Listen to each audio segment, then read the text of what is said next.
ವಿಷ್ಣು ನಿನಗೆ ಪ್ರಣಾಮಂ ಪ್ರಣಾಮಂ.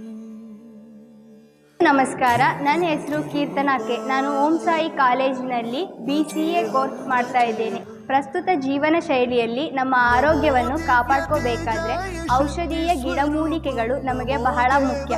ಆದರೆ ದುರಾದೃಷ್ಟವಶಾತ್ ಈಗಿನ ಕಾಲದಲ್ಲಿ ಅದನ್ನು ಬಳಕೆ ಮಾಡ್ತಾ ಇಲ್ಲ, ಹಾಗೂ ಅದರ ಜ್ಞಾನ ನಮಗೆಲ್ರಿಗೂ ಖಂಡಿತ ಚೂರು ಇಲ್ಲವೇ ಇಲ್ಲ.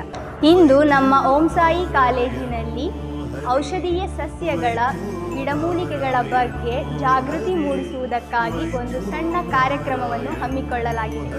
ಮೊದಲಿಗೆ ಇದು ದೊಡ್ಡಪತ್ರೆ.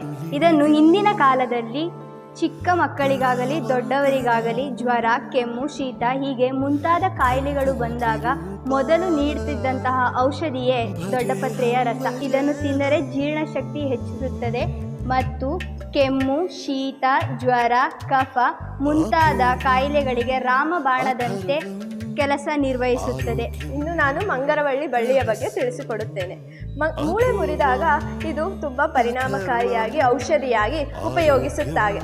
ಇದನ್ನು ಜಜ್ಜಿ ಆ ಮೂಳೆ ಮುರಿದಿರುವ ಜಾಗದಲ್ಲಿ ಹಚ್ಚಿದರೆ ಅದು ತುಂಬ ಪರಿಣಾಮಕಾರಿಯಾಗಿ ಬೇಗ ವಾಸಿಯಾಗುತ್ತದೆ. ಸ್ವಲ್ಪ ತುರಿಕೆಯಾದರೂ ಅದು ಬೇಗ ವಾಸಿಯಾಗುತ್ತದೆ. ಅಷ್ಟೇ ಅಲ್ಲ, ಇದನ್ನು ಅಡಿಗೆಗಳಿಗೂ ಬಳಸುತ್ತಾರೆ. ಇದರ ಹೆಸರು ನೋಣಿ ಗಿಡ. ಇದೇ ನೋಡಿ ನೋಣಿಕಾಯಿ, ಅಮೃತ ನೋಣಿಕಾಯಿ.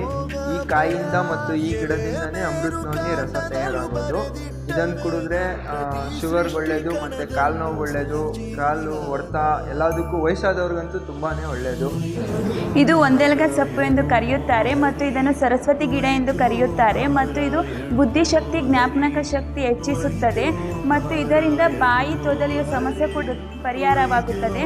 ಮತ್ತು ಇದು ಬೆಳಗಿನ ಜಾವದಲ್ಲಿ ಕಷಾಯ ಮಾಡಿ ಕುಡಿಯೋದರಿಂದ ತುಂಬ ಬಹು ಉಪಯೋಗಗಳಾಗುತ್ತವೆ. ಮತ್ತು ನಿಮ್ಮ ಮನೆಯಲ್ಲಿ ಸುತ್ತಮುತ್ತ ಇದನ್ನು ಬೆಳೆಸಿ. ಬೇಸಿಗೆ ಕಾಲ ಬತ್ತು ಅಂದರೆ ಎಲ್ಲರಿಗೂ ನೆನಪಾಗೋದು ನಿಂಬೆ ಶರಬತ್ತು. ಅದು ಬಾಡಿನ ತುಂಬ ಕೂಲಾಗಿಡುತ್ತೆ ಮತ್ತು ವಿಟಮಿನ್ C ಕೂಡ ಕೊಡುತ್ತೆ. ಮತ್ತು ಇನ್ನು ಹೊಟ್ಟೆ ನೋವು ಬಂದರೆ ಅಂತೂ ಬಿಸಿನೀರಿಗೆ ನಿಂಬೆಹಣ್ಣು ರಸ ಹಾಕೊಂಡು ಕುಡಿದ್ರೆ ಹೊಟ್ಟೆ ನೋವು ಹೊರಟೋಗುತ್ತೆ. ಇದು ಬ್ಯಾಲದ ಹಣ್ಣಿನ ಗಿಡ.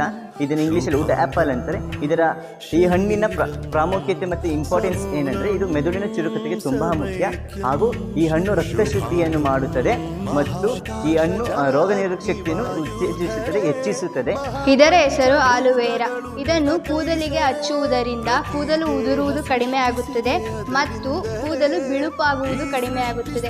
ಮತ್ತು ಇದರ ರಸವನ್ನು ಮುಖಕ್ಕೆ ಹಚ್ಚುವುದರಿಂದ ಮೊಡವೆ ಕಡಿಮೆಯಾಗುತ್ತದೆ ಮತ್ತು ಮುಖ ಶೈನಿಂಗ್ ಆಗುತ್ತದೆ. ಈ ಬಳ್ಳಿಯ ಹೆಸರು ಮಧುನಾಶಿನಿ. ಇದರಲ್ಲಿ ಇನ್ಸುಲಿನ್ ಎಂಬ ಅಂಶವಿರುತ್ತದೆ. ಸಕ್ಕರೆ ಕಾಯಿಲೆ ಇದ್ದ ರೋಗಿಗಳು ದಿನ ಬೆಳಗ್ಗೆ ಒಂದೊಂದು ಎಲೆ ತಿನ್ನಿದ್ರೆ ಅವರ ಬಾಡಿಗೆ ಇನ್ಸುಲಿನ್ ಎಂಬ ಅಂಶವೂ ಹೋಗುತ್ತದೆ. ಈ ಎಲೆ ತಿನ್ನೋದ್ರಿಂದ ಅವರಿಗೆ ಬಾಡಿ ತುಂಬ ಇನ್ಸುಲಿನ್ ಅನ್ನೋದು ಉತ್ಪತ್ತಿ ಆಗಿ ಅವರ ಶುಗರ್ ಕಮ್ಮಿ ಲೆವೆಲ್ ಬರುತ್ತೆ. ಈ ಗಿಡದ ಹೆಸರು ರಣಫಲ. ಇದನ್ನು ಬೆಳಗ್ಗೆ ಮತ್ತು ಸಂಜೆ ಜ್ಯೂಸ್ ಮಾಡಿಕೊಂಡು ಕುಡಿಯುವುದರಿಂದ ಕಿಡ್ನಿ ಸ್ಟೋನ್ ಸಮಸ್ಯೆ ವಾಸಿಯಾಗುತ್ತದೆ. ಇದನ್ನು ದೇವರ ಪೂಜೆಗಳಿಗೆ ಬಳಸಬಹುದು. ಇದನ್ನು ಬಸಳೆ ಸೊಪ್ಪು ಅಂತ ಹೇಳ್ತಾರೆ. ಬಸಳೆ ಸೊಪ್ಪು 2 ಥರದಲ್ಲಿ ಬರ್ತದೆ. ಕೆಂಪು ಬಸಳೆ ಬರ್ತದೆ, ಇನ್ನೊಂದು ಬಿಳಿ ಬಸಳೆ ಬರ್ತದೆ.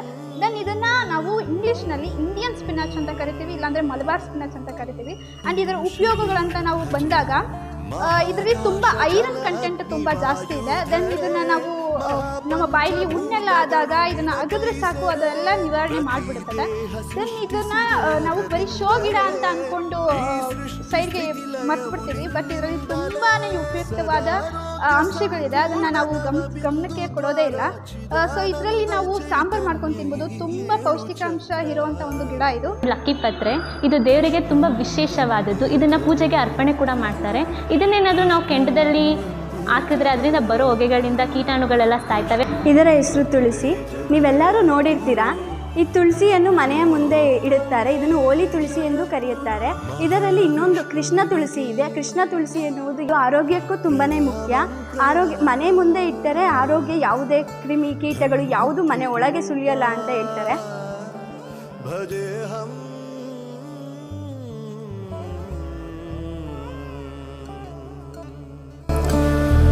ಭಜೆ